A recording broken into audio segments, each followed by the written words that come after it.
up and welcome back to my channel. Now today I'm going to be giving a review for the graphic novel Dark Knight Returns, The Last Crusade. Now this is a prequel to the Dark Knight Returns series, which was created by Frank Miller, and he is also the author of this particular graphic novel too as well.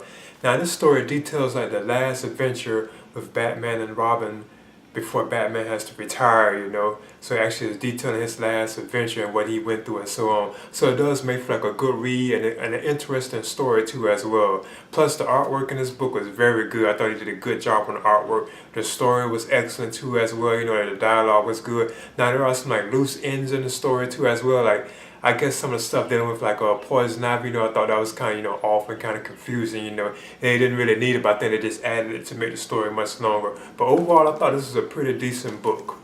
Now the story opens with the Joker being returned to Arkham Asylum after a conflict involving like a stock exchange, I believe, with like Batman and Robin. They managed to stop him, so he has been returned back to Arkham Asylum.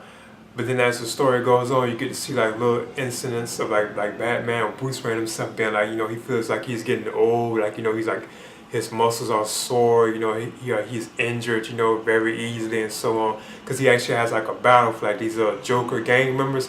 Because actually once the Joker is locked up in Arkham, him and Robin, they have to actually pursue like the rest of like the Joker's like gang, so he actually So Batman and Robin must go on the hunt for the rest of like Joker's like men basically, and that's when he finds out that he's getting like old, like when he gets hit, he gets like hurt more quickly and so on, so he believes that he is aging, and he also believes that he actually has to retire from fighting crime, and maybe let Robin take over. And Robin in this story is Jason Todd too as well, so it's kind of connected to like the actual like overall DC universe, but this is still like considered, I guess you could say, an Elseworld tale, So he actually, Bruce Wayne himself, he actually tells Selina, because she's also retired from being Catwoman. He actually mentions to her that he thinks he's getting old, he's aging, that he needs to retire from fighting crime. So I think that is like a good, like a plot point for the story, and that is kind of what the bulk of the story is about. But it is like another story in here that really is the true thing about what the story itself is about, dealing with like poison ivy and like these killing sprees and so on, but I'm not going to really touch on that too much. Plus there's also like a connection with like Killer Croc too as well, and he has like an involvement in the story too as well, but I'm not going to spoil it, Like how it stays true to like the mythos of like the story itself, like Robin himself, for instance, like Jason Todd, how he's like reckless, and everything. He's quick to jump to the point, he's like very violent, he's almost willing to kill like the criminals, at some point, and Batman has to tell me like, no, Jason, don't do that, just how it was, like a Death in the Family storyline, where Jason Todd himself was kind of like, very like reckless and so on, you saw how he was. He's just like that in this book, so I think that's kind of cool, Plus the idea of like Batman or Bruce Wayne himself getting like older and aging, I think that's an interesting concept too as well.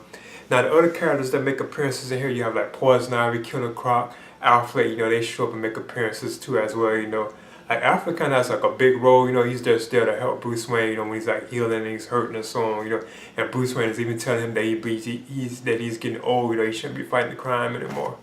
But overall, this was, I thought the story itself was solid and entertaining. I enjoyed it, more than I thought it was. Now, it's a rather short story, too, as well. I think it's only like 64 pages. Now, this particular version I have was the deluxe edition, as you can see, which has the Joker on the cover of it. So it has like images on the back, too, as well. But I thought it was like very fast paced, The artwork was like superb, and like the writing by Frank Miller and so on, I thought was pretty good. But the artwork itself, I thought was excellent. I think it's by John Romita Jr. I think that's the one who did. Yeah, he actually drew it. I think.